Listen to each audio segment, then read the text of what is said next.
Hello, bonjour, bienvenue, merci de me retrouver pour le trade du jour. Nous vivons des moments passionnants, nous vivons surtout une grosse correction sur la plupart des actifs risqués.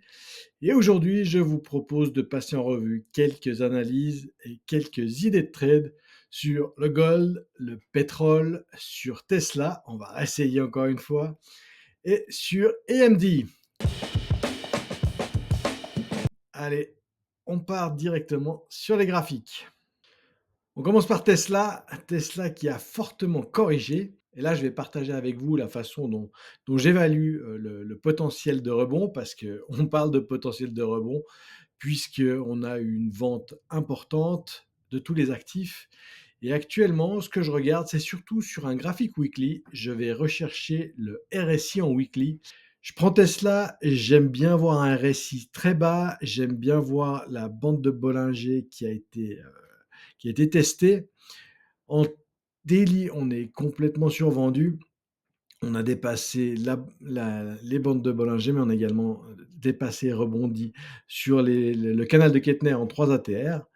Si on voulait comparer par exemple à Meta, en weekly, on voit qu'on est loin de la survente, alors qu'en daily, on y est proche. Meta encore fort, effectivement, elle pourrait faire un rebond, mais c'est plutôt sur une Tesla. On prend Nvidia par exemple, on est également en survente en daily, comme quasiment tous les stocks technologiques. Mais si on prend en weekly, on a encore de la marge pour aller voir des plus bas et on n'a pas une survente au niveau RSI. Amazon, par exemple, Amazon ne montre pas vraiment encore de signes extrêmes en termes de survente, même si en daily, effectivement, on a un peu le même cas de figure partout. Et si on prend AMD, puisque j'ai envie de vous parler d'AMD, on voit que côté AMD, on est vraiment, vraiment survendu. On est tout en bas du canal, on est tout en bas au niveau du RSI. Donc voilà, aujourd'hui au niveau des stocks, j'ai envie de vous parler de Tesla et de AMD. Tesla rebondit bien aujourd'hui.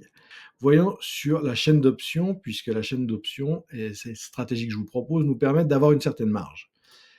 Au niveau de la chaîne d'options sur Tesla, si on prend une durée de 36 jours, puisque 44 jours, ce serait rentré la présentation des résultats, donc mettons-nous à 36 jours. Comme j'aime le faire, delta de 12, ça nous donne 185.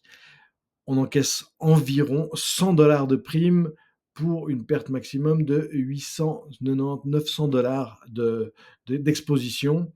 On voit que si on vise 50% de prime encaissée, soit à peu près 4,5% de rentabilité sur le capital risqué, nous avons une probabilité de plus de 90%, plus de 90% de probabilité de gain. On a un Ivy Rank à 77, à 78 à peu près, 78.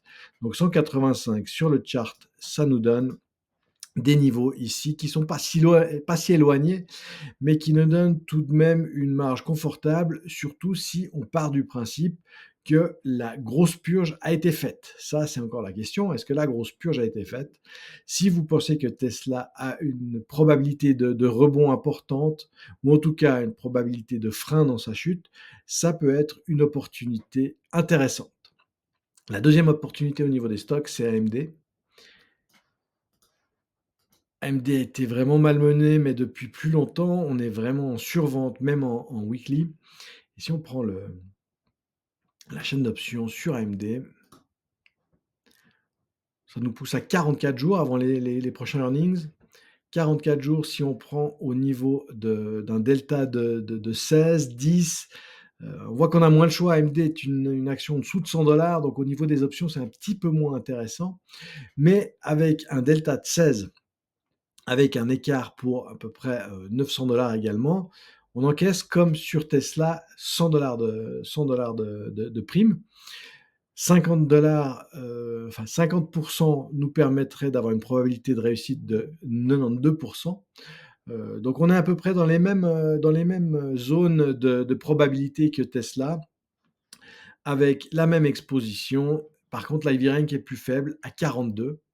Mais au niveau d'AMD, à 85, ça nous amène avec une marge un petit peu plus confortable en termes de pourcentage. en termes de marge de risque. On voit que ça nous mène plus bas que sur les plus bas visités en octobre 2023. Donc on a vraiment un retour.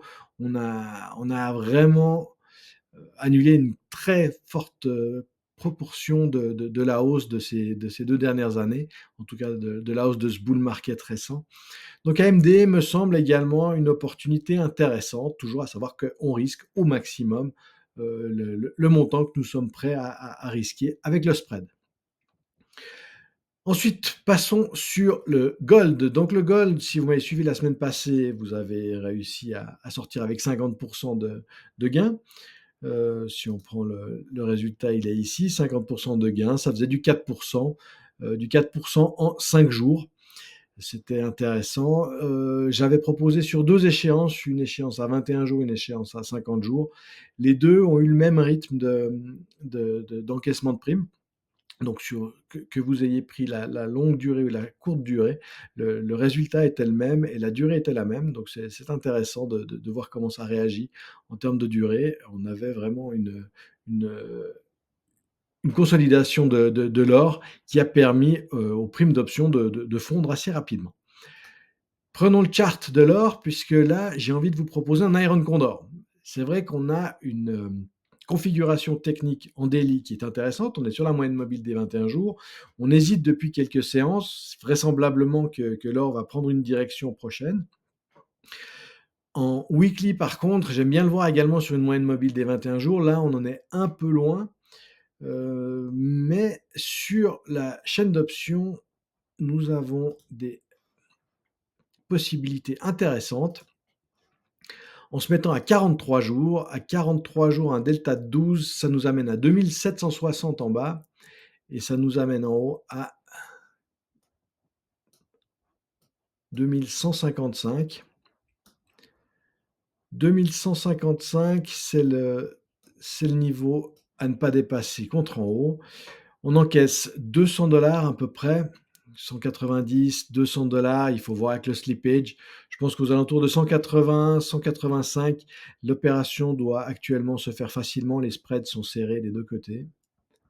Je vérifie. Ouais, les spreads sont très serrés. On est à 20 cents de chaque côté. Donc 2760 en bas et 3155 en haut. 3155, ça nous met ici. 2750, ça nous met ici. Donc pile au milieu du canal, évidemment, ça nous met au-dessus, bien au-dessus des all-time high. Pour l'instant, il faut voir qu'on n'a encore pas réussi à franchir les 3000. On peut s'attendre à avoir un peu d'hésitation, un petit peu de résistance à franchir ce palier. Donc ça nous donne une marge intéressante contre le haut. Contre le bas, on revient à des niveaux que l'or a visités au début d'année au mois de janvier. En weekly, on a une impulsion très forte qui s'est un petit peu ralentie. Est-ce qu'on va partir sur une impulsion supplémentaire? Je ne peux pas le dire. J'aime bien le niveau de l'or actuellement au niveau daily. Ça me donne une marge confortable par rapport à un Iron Condor, un short Iron Condor. L'Ivy Rank est à 48, donc l'Ivy Rank pourrait nous donner encore un petit peu de mou si ça venait à consolider sur ces prochaines séances. 43 jours, donc ça veut dire qu'on vise 50% de prime encaissée et on vise à peu près 20 jours de trade, 20 jours en trade. Donc voilà la proposition numéro 3 pour un Iron Condor, un short Iron Condor sur l'or. Et la dernière proposition, je voulais vous proposer le pétrole. Le pétrole qui a connu une forte correction, on est en dessous des 70 dollars, on a rebondi 2 fois durant les 2 dernières semaines sur les 65 dollars. On est en train de mener une consolidation, donc là je verrais bien un put credit spread, un put credit spread à un delta de 12 sur une durée d'une trentaine de jours. Voyons ce qui existe sur la chaîne d'options. Donc c'est CL, le symbole du futur pétrole, à 35 jours. Delta de 12, ça nous mène à 59,50 actuellement. On encaisse 100 dollars pour une perte maximum de 900 dollars.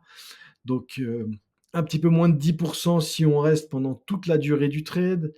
Après, de nouveau, c'est comme je l'explique souvent, 50% de vouloir garder 50% de la prime encaissée, c'est raisonnable. Ça permet de diminuer le temps en position. C'est vrai que là, on est dans une configuration de forte baisse, dans une configuration d'éventuelle consolidation sur ces niveaux.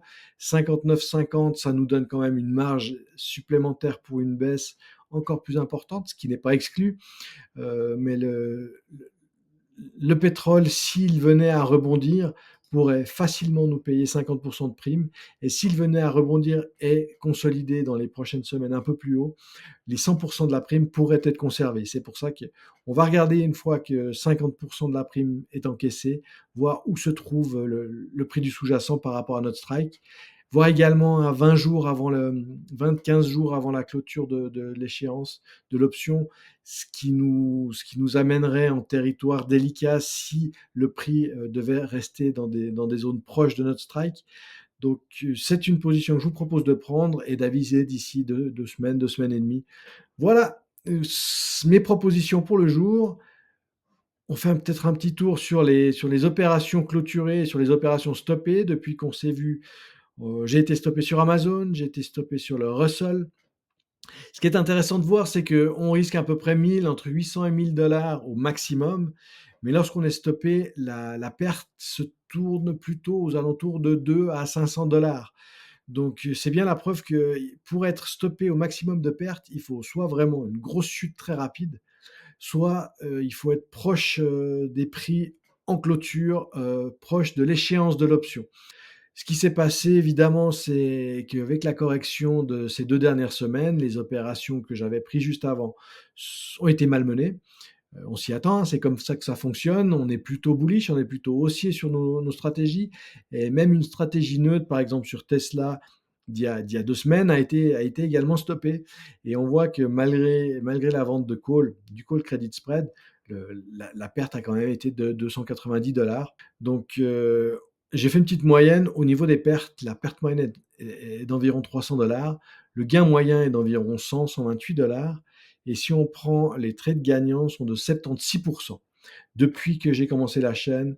Donc, à ce niveau-là, pour l'instant, on est encore dans les clous, dans mon target de 2 à 3% par mois, même si tous les mois, ça ne tombe pas. Évidemment, il y a des pics de volatilité, il y a des accélérations, il y a des corrections. Et en l'occurrence, c'est facile de vendre de la prime, c'est plus difficile de conserver 50% et encore plus 100%. On a également été stoppé sur un trade de la campagne. Le trade de la campagne a été allègrement tapé, on est encore en dessous de ces niveaux. Et les trades de la semaine passée, en revanche, que ce soit Microsoft, que ce soit sur le Silver, pour l'instant, ils sont en bonne voie. Nous verrons ce que les marchés nous offrent ces prochaines semaines et nous verrons comment se comportent les opérations que je vous propose. Voilà pour aujourd'hui. Je vous remercie de m'avoir suivi. Je vous remercie pour vos likes si cette vidéo vous a plu. Merci de vous abonner. Merci de cocher la cloche pour ne pas manquer mes prochaines vidéos. Et je vous dis à très bientôt. Ciao et merci.